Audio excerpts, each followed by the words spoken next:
बिस्मिल्लाहिर्रहमानिर्रहीम। बाबुल गुस्ल। अल-फ़स्लुल अव्वल। अन अबी हुरैरता रज़ियल्लाहु तआला अन्हु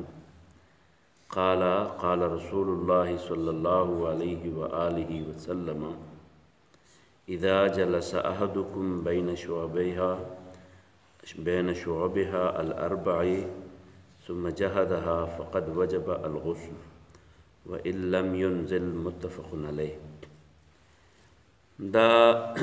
बाब په دې وخت کې په هغې مسایلو باندې مشتمل باب دی کوم کې چې د غسل په حوالې باندې مسایل بیانېږي. د غسل نه مخکې د اودس مسلې موږ تاسو واورېدې. د دې په حوالې باندې دوه درې خبرې موږ په هغې کې هم زده کړې وې، په دې کې به هم زده کړو انشاءالله. یو دا چې دا غسل یا اودس وایي څه ده، دویم دا چې دا ادا کیږي څنګه، او دریم دا چې دا واجبېږي څنګه، لازمیږي څنګه. نو د اودس په حوالې باندې مونږه د وضو لفظ په معنا باندې ځان پوهه کړی. وضو د عمل ته وایي، وضو هغه اوبو ته وایي، وضو هغه لوټۍ ته وایي. ټیک شو. بیا هم دا ویلي وو چې اودس کول داسې دي چې سړی به اول لاس وینځي، استنجا به وکړي، بیا به د هغې نه وروسته خولې ته اوبه واچوي، پولې ته به اوبه واچوي، او بیا چې کوم ضروري اعمال دي، مخ اینځل، مټ اینځل، په سر مسح کول او خپې اینځل، دا بس دې ته اودس ویلی کېدو، وضو ورته ویلی کېده. بیا موږ په هغې کې دا زده کړه چې اودس ماتېږي په کم کم څیزونو باندې. نو موږ په هغې کې دا زده کړي وو چې د تشو میچادو یا د ډکو میتیادو په لار باندې چې څه شي ځم ووتو، که هغه تشې میچادې ډکې میچادې وي او که هغه اساسه هوا وه، نو د هغې په وجه باندې به دا اودس ختمیږي او سړی به بیا اودس بیرته رسره کوي. او یا دا چې د بدن نه وینه وځي په غیر معتاد طریقه، یعنې د تش اودس یا د ډک اودس ماتي په لار نه، بلکې د بدن د بل ځای نه وینه ووځي، نه ووځي، یا سړی قصدن دونه غټې الټۍ وکړي چې د هغې په وجه، دا مختلف وجوهات بیا فقهاو د هغې تفصیلات بیان کړي دي. نو بیا خلک بیا اودس لازم شي، یا خوب وکړي سړی، اوده شي، لیونی شي. نن سبق کې د غسل طریقه ده. غسل او غسل ټکی چې دی، نو دا غسل خلک کم استعمالوي، ټکی مونږ استعمالو غسل، خو ټیک ټکی چې دی نو علما وایي چې غسل ټکی دی. غسل خو غسل دی یا غسل دی، دا هغې عمل ته وایي چې په هغې کې سړی په ځان باندې د سر د یختو نه والا د خپو د تلو پورې دا ټول بدن ووینځي، دې ته غسل ورته وایي یا غسل ورته وایي. په دې وجه باندې د دې متعلق هم دا زده کوو چې کم کم کارونه داسې دي چې په هغې باندې غسل یا غسل دا لازمیږي. دویمه دا چې غسل په کومه طریقه کېږي، او دریمه دا چې غسل په څه باندې، د غسل الفاظو په معنا باندې ځان پوهه کول دي. نو غسل او غسل چې دی، نو د هغې ترجمه چې مونږ زده کوو، نو د غسل ټکي په وجه باندې کله مونږه د ګریمر په اصطلاح کې کله دا مونږ مفعول مطلق وایو، نو مونږ وایي غسلت الغسل غسلا. نو بیا مطلب څه ته وایي، بیا دغې اوبو ته وایي په کم باندې چې سړی لامبي، او چې په غین باندې پیښ ووی نو غسل بشي. نو غسل بیا دغې عمل ته وایي چې دغه د غسل دا اوبه سړی استعمالوي په څه طریقې باندې، نو بیا دغه شو. خجی او عام طور زمونږ استاد دپاره په عرف کې غسل چې دی، نو دا ځان په اوبو کې منډلو ته وایي، یعنې ځان په اوبو لمدولو ته وایي. واجبېږي په کم صورت حال کې. نو د دې دپاره هم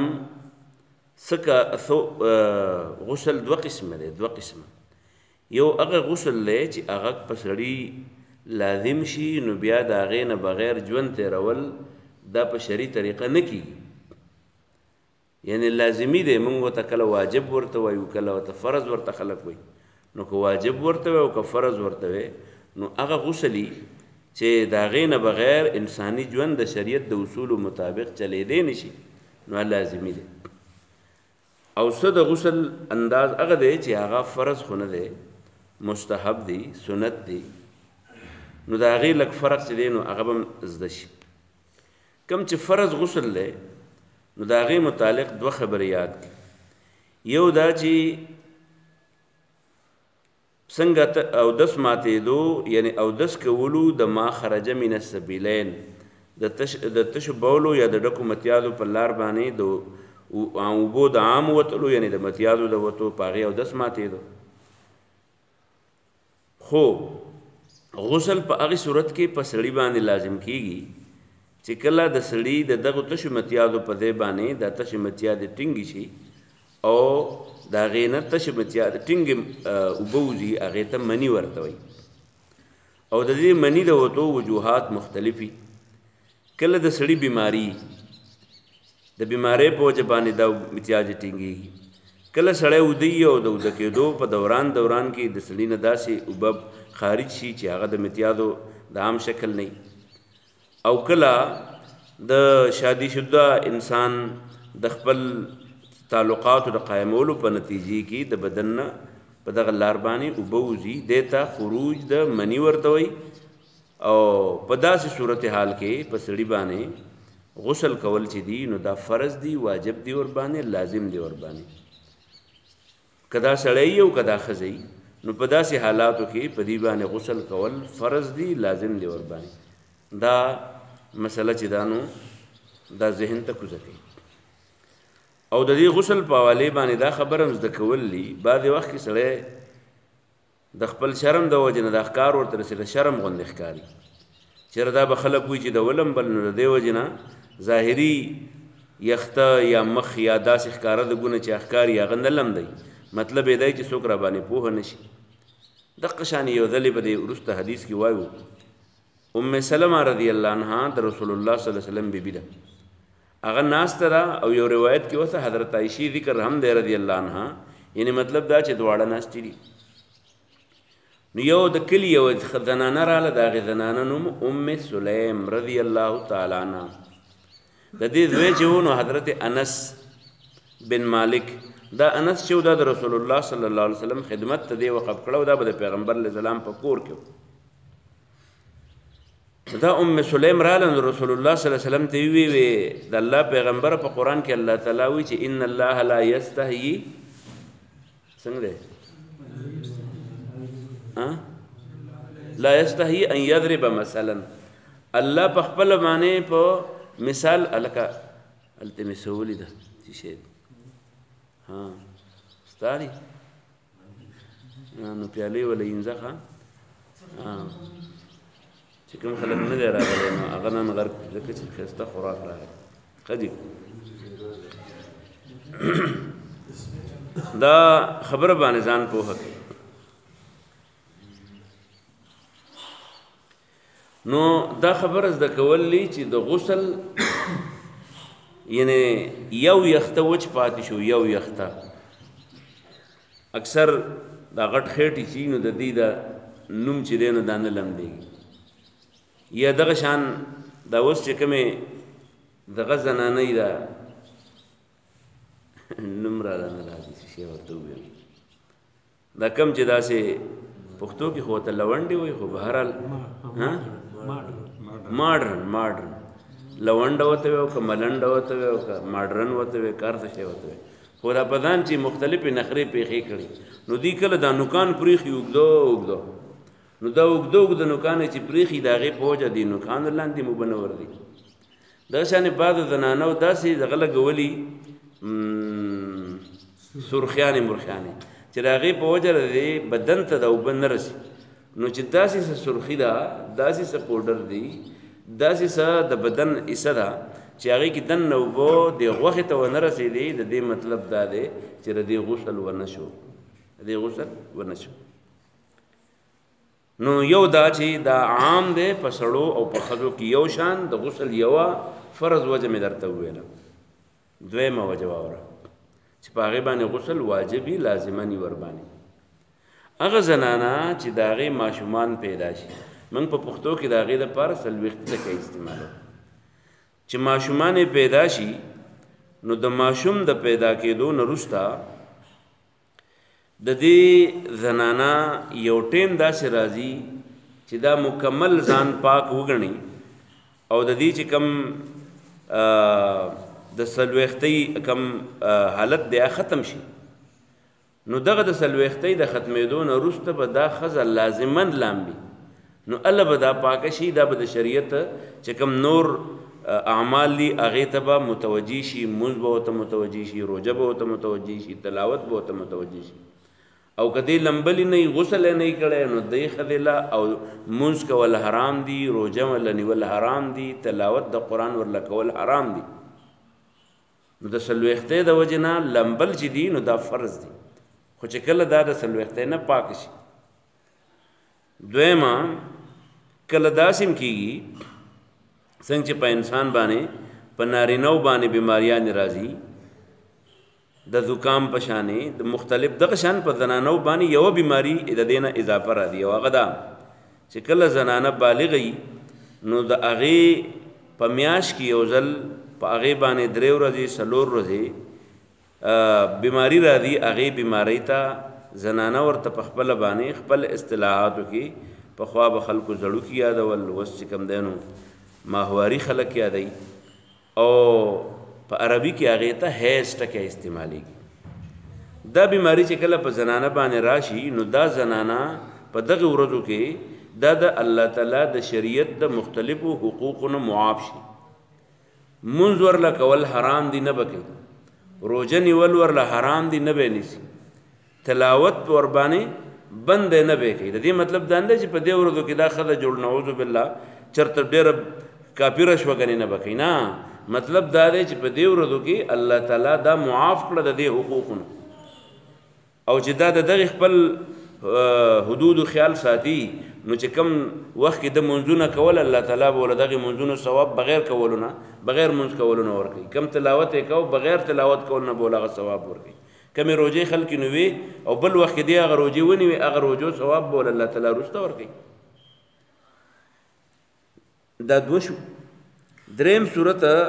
د غسل د واجبېدو دا دی چې یو سړی کافر دی نو هغه ټول عمر بغیر غسل نه تیر کړی دی په شرعي طریقې باندې نو چې کله اوس دی مسلمان شه نو دی به لام دی دغه لمبل چې دي نو دغې ته هم څه وایي دغې ته فرض غسل دی یا واجب غسل ورته وایي دا یو څو زما په ذهن کې چې کم ښکاره دي یو دوه پکې نور هم دي بهرحال نو هغه کم ما دوهراو کړو یو دا چې نارینه ده که زنانه ده د خوب په شکل کې که په یخي باندې د یو بل سره د میلاوېدو په صورت کې که بغیر میلاوېدو په صورت کې چې کله منی ووتله د بدن نه نو په داسې حالاتو کې په سړی که ښځی په ده باندې غسل لازم شو فرض شو ور باندې او که غسل یې ونه کړو نو دا سړی چې کم نیک عمل کوي مونځ کوي روژه نیسي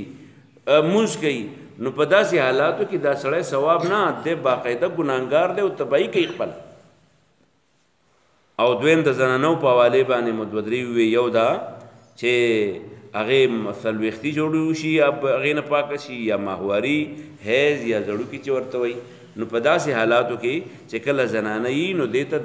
دغه چې دي منځونه ورته معاف دي البته د سړي او د زنانو په منځ کې یو فرق شته